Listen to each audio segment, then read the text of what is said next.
Hey there, my friend. This is Dr. Anthony Balduzzi, founder here at the Fit Mother Project, and I want to welcome you to today's video. In today's video, we're going to cover the 5 most common reasons why you're not building muscle. And my team and I created this video specifically for busy moms in their 40s, 50s, 60s, and beyond who want to build some muscle, who want to get a stronger, more shapely body, but don't know exactly where to start and are concerned that they may be making some mistakes that will either get you injured or just waste your time. So what I want to do is cover all the important stuff and the 5 common pitfalls. Some of this is going to be mindset stuff, like making sure you're eating the right amount of calories. Some of it's going to be selecting the right kinds of exercises and training split. We're going to cover the landscape for you, and when you know what not to do, we're also going to share what exactly to do so you're on the right track, you're making consistent progress, you're feeling super motivated, and you're training in a safe way that doesn't break down your body, but actually gives you great results. So without further ado, let's get into today's episode on how to build muscle and the 5 common mistakes for women over 40.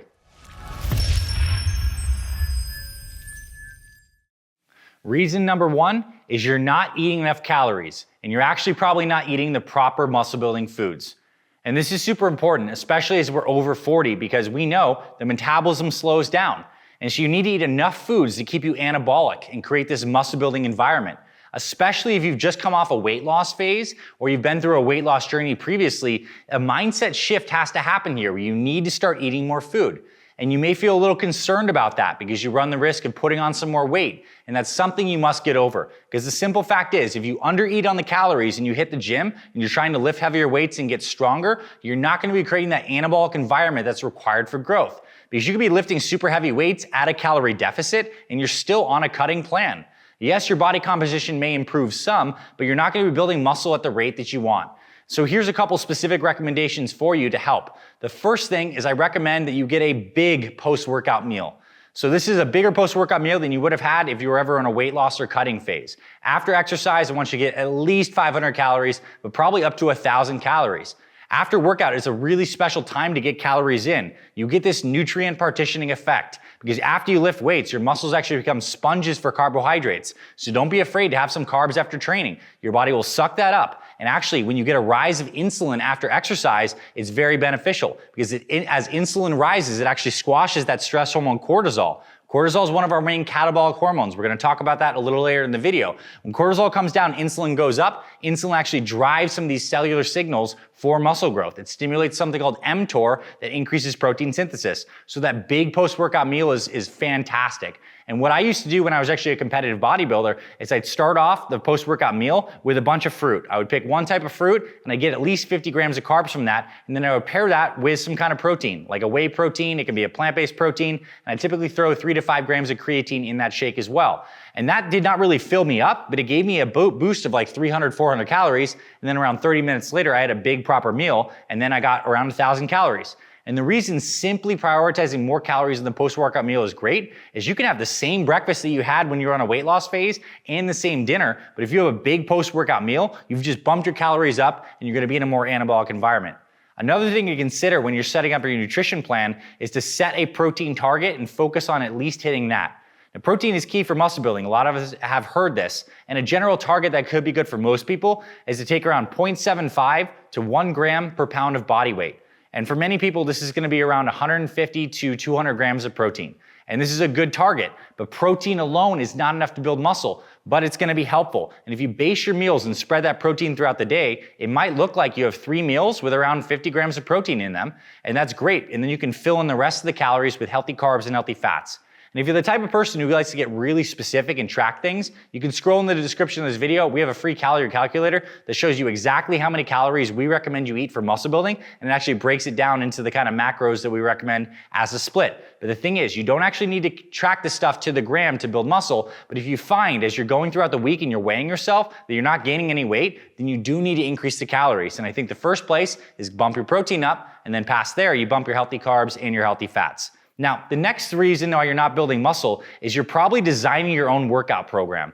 And this is the thing. We have something in our minds called a familiarity bias. We basically like to do the stuff we're comfortable with. If you go into any commercial gym, you'll find the same kind of people doing the same routine over and over, week by week, year by year, because it's what they know. We want to do the stuff that we know. But muscle building is really beneficial when we actually get a structured, tailored plan that modulates a couple key variables. It has variable intensity. It is variable volume, variable frequency, different exercise selection. And I find many people who are spinning their wheels who want to see gains, they're making their own training plan up. And the cool thing is there's a lot of strength in sports science out there where people have dialed in proper training splits, where there's changes in exercises every few weeks, where there's progressive resistance over time, and you're making sure that you're doing all these good factors that lead to muscle gains, that volume increases over the course of a training split, that you take actually programmed deload weeks to allow your body to rest and recover. If you're not on a plan that actually has these elements dialed in, you're shortchanging your results. You're still spending a lot of time in the gym, but you're just not being as effective as possible. And what I recommend is if you're going into the gym and you don't know exactly what you're gonna do ahead of time, you're not prepared enough to have a maximized muscle building workout.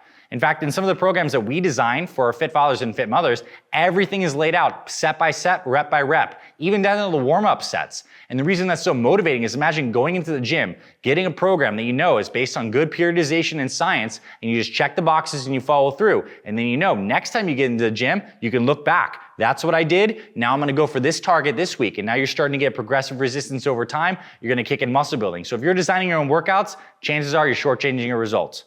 Reason number 3 is your stress hormones are probably too high. And I mentioned cortisol earlier. Cortisol is one of our body's main stress hormones. And our nervous system has a couple different branches. There's a branch called the parasympathetic, which is more of a rest and relax. And then there's the sympathetic, which is more of like the drive, fight or flight. When you're going into a workout, it's fine to have that sympathetic drive. But what kills your muscle building results is if you're in that stress state all the time. And a couple ways that people stay in this stress state is they use a lot of stimulants, coffee, fat burners, stuff like that. You're not sleeping enough. Or you just have a kind of lifestyle or some mental habits and patterns that keep you stressed all the time. Cortisol is a catabolic hormone. It breaks things down. And from a biological perspective, this makes sense.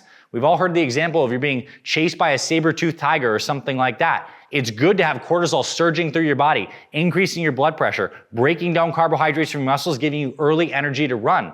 But when your body's actually trying to accumulate tissue, build up muscle, you need to be in an anabolic state. And cortisol is the exact opposite of that. For anabolism, it's good to stimulate insulin. It's good to be in that rest, relax state where the body feels like it's okay. I can divert resources away from immediate threats and into building and restoring. And another thing to speak specifically about this is if you're not optimizing your sleep like crazy, you're shortchanging your muscle building results because you want to be training as hard as you can safely, and then you need to sleep to recover. And there's an old bodybuilding encyclopedia book that many people have read, and there's a quote in there that goes, when you're trying to build muscle, if you don't have to run, you should walk. If you don't have to walk, you should lay down. If you don't have to lay down, you should sleep. And the concept here is you want to divert all of your resources to training really hard, and past that, you really want to be focused into being as in a relaxed state as possible to promote anabolism. So is your stress level optimal? And if not, where can you make improvements? Now, the fourth reason why you're not building muscle is you get injured too often.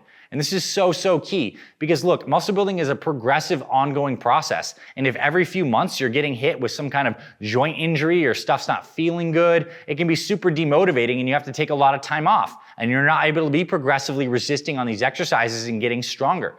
So the ways to prevent injuries is 1, do an assessment. Where do you know you have asymmetry? And it's probably due to some of your sleeping patterns or your daily posture if you're on a computer. Is there any asymmetry with your shoulders, with your knees, with your hips? What feels off for you? When you start to think about that and identify that, you need to start stretching, foam rolling, pressing, massaging, and working on all those soft tissue areas and movement patterns.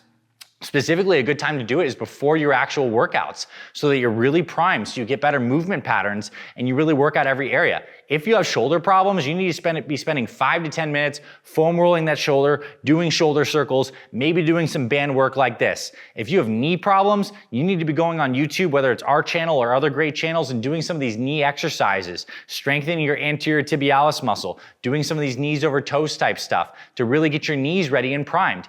If you get injured constantly, it's going to be super demotivating. I know you know the drill.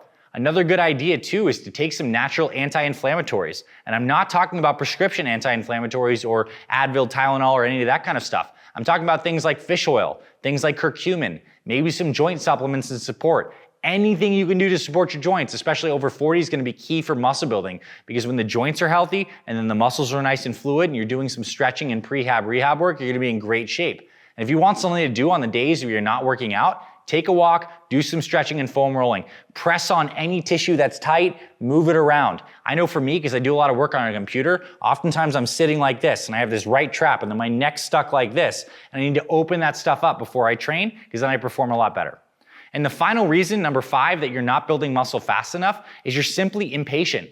And this is just a fact. Unlike weight loss, where you can lose 5 pounds in a week, you cannot build 5 pounds of muscle in a week naturally. So the key is to be very patient and not actually to focus on the end result of muscle building, but to focus on the process. So specifically, this is why having a plan and having a journal and having something you're writing down and tracking is so motivating, because the key to actually building muscle is to focus on performance metrics. It's to focus on getting stronger. It's to focus on doing more volume over time. And guess what happens? When you improve the performance and the strength metrics, that will translate, when paired with good nutrition and recovery, into more muscle over time. So take progress pics. Focus on getting stronger at the big key movements, and that's going to be the best thing that will serve you. It is a patient person's game to build muscle over time. So focus on strength, and you're going to be rewarded over time with great muscle building results. And I'll tell you this, if you do a structured 9-week training plan like we have with our old school muscle program or our Fit Mother 30X program, you go through these and you structure training, you can change your body dramatically in 2 to 3 months. That's pretty much how much time it takes to really put on a noticeable amount of muscle mass, but you can do it. And it can be a very rewarding process because you have everything very dialed in. So I hope you found this valuable, my friend. These are common pitfalls, and you may find yourself on any of these. And I'm curious, if you do, comment below. Let me know if there's one of these that you fall into, or if you have any other questions or some other area where you don't, comment below. Me and my team would love to help you out and talk further about your goals and if and how we can support you. And also, we always have cool stuff in our videos in the description. We have links to free workouts, free meal plans for both men and women over 40, because we're the Fit Father Project and Fit Mother Project. This is what we do. And if you haven't subscribed, hit subscribe. We have some playlists on our channel specifically for muscle building. So if this is a topic you want to go deeper on, we have a ton of stuff where I actually show you in the kitchen muscle building meals. We get into the best kind of muscle building exercises and how to modify them and make them safe for aging joints and stuff like that. So check that out. And of course, hit the thumbs up if you found this valuable. If you got any key insights or